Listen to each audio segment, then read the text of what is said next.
France को 90 Rafale का नुकसान वाला नैरेटिव असल में है क्या? और क्या यूक्रेन भी वही हाल करेगा?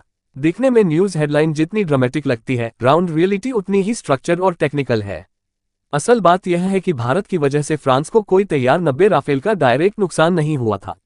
नुकसान हुआ था एक संभावित 126 विमानों की डील आखिरकार सिर्फ 36 जेट तक सिमट जाने से। यूक्रेन के साथ जो अप टू 100 राफेल वाला समझौता हुआ है, वह भी अभी सिर्फ लेटर ऑफ इंटेंट लोई है, मतलब शुरुआती सहमति, कोई फाइनल कॉन्ट्रैक्ट नहीं। ऐसे में सवाल यही उठता है कि क्या यूक्रेन भी भारत की तरह फ्रांस को एक और बड़े स्केल डाउन का झटका दे सकता है? आइए इसे पूरा, साफ और समझने लायक तरीके से ब्रेक डाउन करते हैं। नमस्कार दोस्तों, अनुराग मिश्रा नाम है हमारा। स्वागत है आपका गीता नंदन एकेडमी में। भारत का MMRCA राफेल मामला, पूरी कहानी एक लाइन में। डसॉल्ट को 126 राफेल की उम्मीद थी, लेकिन डील अटकती गई और अंत में केवल 36 जेट खरीदे गए। बस यही वह 90 राफेल का नुकसान है जो मीडिया हेडलाइन में चढ़ा दिया जाता है। अब थोड़ा डीप डाइव। 2012 राफेल बना MMRCA प्रतियोगिता का विजेता। भारत ने 126 मल्टी रोल फाइटर जेट्स की टेंडर में राफेल को चुना। बात लोई के आधार पर एक्सक्लूसिव नेगोशिएशन तक पहुंच गई। कहां फंसी डील? डील 3 बड़े ब्लॉक्स पर अटक गई। लगातार बढ़ती कीमत, टेक्नोलॉजी ट्रांसफर व ऑफसेट्स। हाल द्वारा 108 जेट भारत में बनाने पर जिम्मेदारी किसकी होगी? रिजल्ट, डील फाइनल नहीं हो पाए। 2015 में सरकार ने पूरा 126 जेट मॉडल स्क्रैप कर दिया और G2G मॉडल से सिर्फ 36 राफेल फ्लाई अवे कंडीशन में खरीदे।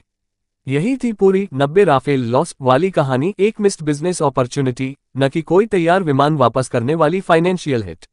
यूक्रेन फ्रांस लोई 100 राफेल की बात पर अभी सिर्फ इरादा।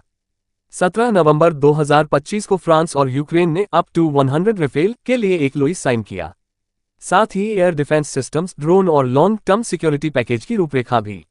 लेकिन लोई का मतलब सिर्फ इतना है कि हम डील करने का इरादा रखते हैं। कितने जेट, कितनी कीमत, कैसे फंड होगा, डिलीवरी कहां फिट होगी, कुछ भी अभी पक्का नहीं। असली चुनौतियां, यूक्रेन की आर्थिक स्थिति, युद्ध के बीच फाइनेंसिंग, ट्रेनिंग और infrastructure, production slots, western funding कितनी और कब तक मिलेगी। ऊपर से यूक्रेन पहले ही स्वीडिश ग्रिपन के लिए भी 150 जेट वाला फ्रेमवर्क घोषित कर चुका है। अब दोनों को एक साथ कैसे फंड करेगा, इस पर सवाल बड़ा है। क्या यूक्रेन भी भारत वाली चोट दे सकता है? सच बोले तो थ्योरेटिकली हाँ, प्रैक्टिकली कम संभावना। क्यों हाँ? लोई अक्सर दुनिया भर में स्केल डाउन हो जाते हैं। अगर यूक्रेन बाद में 100 की जगह 40-50 लेता है, तो मीडिया इसे फ्रांस को बड़ा नुकसान टाइप नैरेटिव बनाकर जरूर बेचेगा। क्यों कम संभावना? यूक्रेन केस पूरी तरह पॉलिटिकल और स्ट्रैटेजिक है।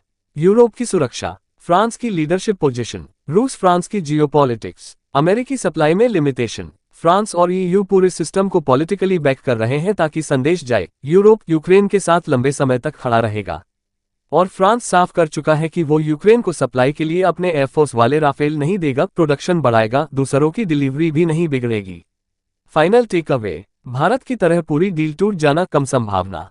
लोई होने के कारण स्केल डाउन संभव। भारत वाली कहानी एक कॉन्ट्रैक्ट के न बन पाने की थी। यूक्रेन वाली कहानी एक लोई की है, जहां फंडिंग और पॉलिटिक्स दोनों ही बहुत हाई स्टेक है। संक्षेप में, फ्रांस को अभी एक और 90 राफेल का झटका लगने की संभावना कम है, लेकिन 100 राफेल का पूरा पैकेज रियलिटी में कितना कन्वर्ट होगा, यह आने वाले महीनों की फाइनेंसिंग और पॉलिटिक्स पर टिका रहेगा। आपको क्या लगता है? आपका स्वागत है कमेंट में।